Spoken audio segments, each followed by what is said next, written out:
கடந்த 11 ஆண்டுகளாகவே இந்தியா தனது பாதுகாப்பு அமைப்புகளை நவீனப்படுத்தி வருகிறது.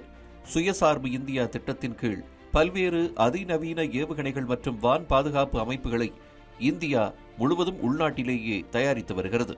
மேலும் ரஷ்யா, அமெரிக்கா, பிரான்ஸ் மற்றும் இஸ்ரேல் உள்ளிட்ட நாடுகளில் இருந்தும் ஆயுத தளவாடங்களை இறக்குமதி செய்து வருகிறது. குறிப்பாக இஸ்ரேலின் மொத்த ஆயுத ஏற்றுமதியில் இந்தியாவின் பங்கு 41% இஸ்ரேல் ஆண்டுக்கு சுமார் $1 பில்லியன் மதிப்புடைய ஆயுதங்களை இந்தியாவுக்கு வழங்குகிறது. இந்த சூழலில் சீனா மற்றும் பாகிஸ்தானின் பாதுகாப்பு அச்சுறுத்தலை எதிர்கொள்ளும் முயற்சியில் இந்தியா இஸ்ரேலின் அதிநவீன சூப்பர்சோனிக் ஏவுகணைகளை வாங்க திட்டமிட்டிருக்கிறது. 2023ஆம் ஆண்டில் மத்திய அரசின் பாரத் எலக்ட்ரானிக்ஸ் மற்றும் இஸ்ரேல் ஏரோஸ்பேஸ் இண்டஸ்ட்ரீஸ் ஆகிய நிறுவனங்கள் ஒரு புரிந்துணர்வு ஒப்பந்தத்தில் கையெழுத்திட்டன. இந்த ஒப்பந்தத்தின் கீழ் இந்தியாவின் பாரத் எலக்ட்ரானிக்ஸ் லிமிடெட் இந்திய முப்படைகளுக்கும் ஏற்றவாறு ஏர் லோராவை உள்ளூரில் தயாரிக்க திட்டமிட்டிருக்கிறது. இந்தியாவின் ஆயுதப்படைகளை அதிநவீன குறுகிய தூர வான் பாதுகாப்பு அமைப்புகளுடன் ஒருங்கிணைப்பதற்கு இந்த புரிந்துணர்வு ஒப்பந்தம் இந்தியாவுக்கு பலமாக அமையும் என்று எதிர்பார்க்கப்படுகிறது. தொழில்நுட்ப பரிமாற்றத்தை உறுதி செய்யும் இஸ்ரேலுடனான இந்த ஒப்பந்தம் பாதுகாப்பு துறையில் இந்தியாவின் அடுத்த கட்ட வளர்ச்சிக்கான அடித்தளம் என்று இந்தியன் டிஃபென்ஸ் ரிசர்ச் விங் கூறியிருக்கிறது. ஏற்கனவே இஸ்ரேல் வான்வழி பாலிஸ்டிக் ஏவுகணையான IMI ராம்பேஜ் ஏவுகணைகளை இந்தியா வாங்கியிருக்கிறது. ஆபரேஷன் சிந்தூர் நடவடிக்கையில் பாகிஸ்தானின் விமான தளங்களை ராம்பேஜ் ஏவுகணையை பயன்படுத்தி இந்திய விமானப்படை தாக்கி சாதனை படைத்தது.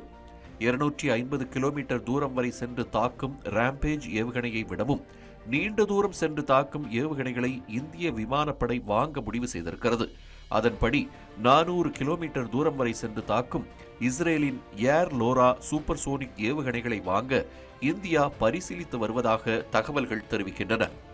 ஏர் லோரா நீண்ட தூர பீரங்கி மூலம் வான்வழியாக ஏவப்படும் ஏவுகணையாகும். ஒரு நீண்ட தூர வான் தரை ஏவுகணையாகும். இந்த stand off air to surface ஏவுகணையை இஸ்ரேல் ஏரோஸ்பேஸ் இண்டஸ்ட்ரீஸ் நிறுவனம் தயாரித்துள்ளது. ஏர் லோரா ஒரு குறுகிய தூர பாலிஸ்டிக் ஏவுகணையாகும். முதன்மையாக மொபைல் லாஞ்சர்களிலிருந்து தரையில் ஏவுவதற்காக வடிவமைக்கப்பட்டிருக்கிறது. கூடுதலாக கடலில் இருந்தும் ஏவப்படும் வகையில் மேம்படுத்தப்பட்டுள்ளது. 1600 கிலோ ஏவுதல் எடையுடன் ஏவுகணையை இந்தியாவின் Su-30 MKI விமானங்களிலிருந்தும் செலுத்த முடியும் என்று கூறப்படுகிறது. மேலும் F-16, P-8 என அனைத்து போர் விமானங்களிலும் இந்த ஏவுகணையை பொருத்த முடியும். கட்டளை மையங்கள், விமானப்படை தளங்கள், உட்கட்டமைப்பு மற்றும் அடர்த்தியான கடற்கரை சூழல்களில் கடற்படை கப்பல்கள் போன்ற உயர் மதிப்புள்ள மற்றும் நன்கு பாதுகாக்கப்பட்ட இலக்குகளுக்கு எதிராக துல்லியமான தாக்குதல் நடத்த உருவாக்கப்பட்ட ஏவுகணையாகும். சூப்பர்சோனிக் வேகத்தில் பயணிக்கும் ஏர் லோரா ஏவப்பட்ட சில நிமிடங்களிலேயே இலக்குகளை தாக்கும் ஆற்றல் கொண்டதாகும். 10 மீட்டருக்கும் குறைவான சர்க்குலர் எரர் ப்ராபபிள் கொண்டுள்ளதால் இந்த ஏவுகணையால் குறைந்தபட்ச இணை சேதத்துடன் இலக்குகளை துல்லியமாக தாக்க முடியும் என்பதை உறுதி செய்கிறது. பல்வேறு வகையான வலுவான போர் முனைகளை கொண்ட ஏர்லோரா எதிரிகளின் வான் பாதுகாப்புக்கு எட்டாத தூரத்திலிருந்து எதிரியின் இலக்குகளை தாக்கும் திறன் கொண்டதாகும்.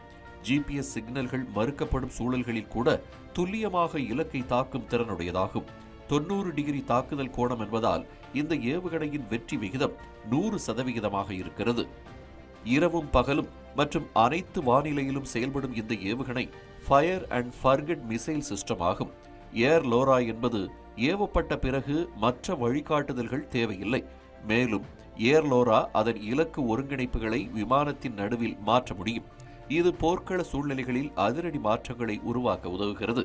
வெடிமருந்துகள், வெடிகுண்டுகள், அணு ஆயுதம் என பல்வேறு நோக்கங்களுக்கான பல்வேறு வகையான போர் முனைகளுடன் இந்த ஏவுகணையை பொருத்த முடியும் என்பது ஏர் லோராவின் சிறப்பம்சமாகும்.